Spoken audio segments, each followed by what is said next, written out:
জনের বিরুদ্ধে করা দুর্নীতির ৩ মামলায় রাজুকের সাবেক সদস্য খুরশিদ আলমকে ঢাকার বিশেষ জজ আদালত ৪-এ হাজির করা হয়েছে। সেখানে আছেন সহকর্মী মেহরাব সুমন।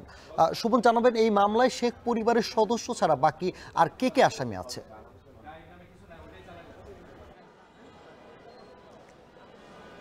সানি, আজ সকালে ঢাকা বিশেষ জজ আদালত ৪-এ মোহাম্মদ খুরশিদ আলমকে হাজির করা হয়েছে। এই মামলায় মূলত আপনার সাবেক প্রধানমন্ত্রী শেখ হাসিনা, তার মেয়ে সাইমা, অজয় জয় পুতুল এবং জয় সহ আরও ৬ আসামি সহ মোট ২৩ জন আসামি রয়েছে এবং তারা প্রত্যেকেই পলাতক রয়েছে। কিন্তু গত মঙ্গলবার রাজুকের যে সদস্য ছিল সে আত্মসমর্পণ করে, গত বুধবার আত্মসমর্পণ করে এবং আত্মসমর্পণ করাকালে তাকে জামিন আবেদন করলেও জজ আদালত তাকে জামিন না মঞ্জুর করে সরাসরি কারাগারে পাঠানোর নির্দেশ দেয়।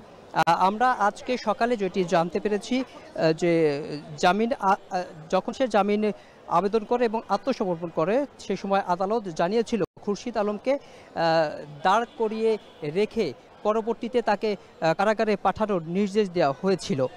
দুর্নীতি দমন কমিশন দুদক অভিযোগ করেছিল যে পূর্বাচলে যে নিউ টাউন প্রকল্প আছে সেখানে প্লট বরাদ্দর যে অনিয়ম ছিল সেই মামলায় মূলত তাকে গ্রেফতার দেখানো হয়েছে।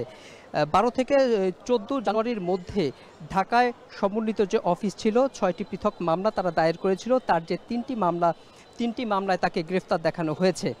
এছাড়া আমি যদি একটু জানিয়ে রাখি যে শেখ হাসিনার পরিবারে তার বোন শেখ রেহানা সহ মোট 6 জনকে 10 কাঠার প্লট, মোট 60 কাঠা প্লট তাদের নামে দুর্নীতির মাধ্যমে দেওয়া হয়েছিল। সেই মামলায় মূলত খুরশিদ আলম আত্মসমর্পণ করলে জামিন আবেদন করে, কিন্তু তার জামিন আবেদন না মঞ্জুর করে ঢাকা বিশেষ জজ আদালত 5 তাকে সরাসরি কাঠগড়ায় দাঁড়িয়ে রেখে পরবর্তীতে জেল হাজতে পাঠানোর।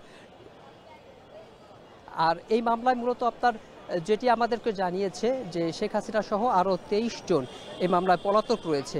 আজ এই মামলার এখনও শুনানি চলছে, শুনানি এখনও শেষ হয়নি, তবে শুনানি শেষ হলে আরও বিস্তারিত তথ্য জানাতে পারবো। এই ছিল আমার কাছে দায়রা জজ আদালত থেকে সবশেষ তথ্য। ঢাকা মহানগর দায়রা জজ থেকে যুক্ত ছিলেন সহকর্মী মেহরাব সুমন।